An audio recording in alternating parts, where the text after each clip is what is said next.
പാലത്ത് union LP സ്കൂളിൽ ലോക പരിസ്ഥിതി ദിനം വിവിധ പരിപാടികളോടെ ആഘോഷിച്ചു. ഈ വർഷത്തെ ലോക പരിസ്ഥിതി ദിന സന്ദേശമായ inspired by nature for climate for our future എന്ന ആശയം മുൻനിർത്തിയാണ് പരിപാടികൾ സംഘടിപ്പിച്ചത്. വാർഡ് മെമ്പർ മുഹമ്മദ് വൃക്ഷത്തൈ നട്ട് പരിപാടി ഉദ്ഘാടനം ചെയ്തു. റബീർ മാസ്റ്റർ സ്വാഗതം പറഞ്ഞ ചടങ്ങിൽ ഹെഡ് മിസ്ട്രസ് സൗദ ടീച്ചർ അധ്യക്ഷത വഹിച്ചു.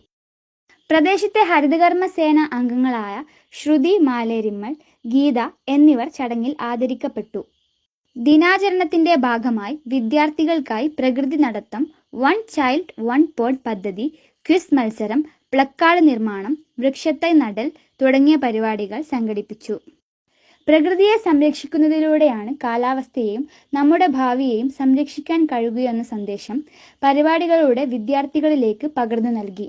ചടങ്ങിൽ Divya teacher, Nimisha teacher, Ansila teacher, Sreeshma teacher, Anu teacher, Rasitha teacher എന്നിവർ സംസാരിച്ചു. പരിസ്ഥിതി സംരക്ഷണത്തിനുള്ള വ്യക്തിപരമായ ഉത്തരവാദിത്തം വളർത്തുന്നതിനും ഹരിത സംസ്കാരം പ്രോത്സാഹിപ്പിക്കുന്നതിനുമുള്ള പ്രവർത്തനങ്ങളോടെയാണ് ദിനാചരണം സമാപിച്ചത്. News bureau, Chelannur.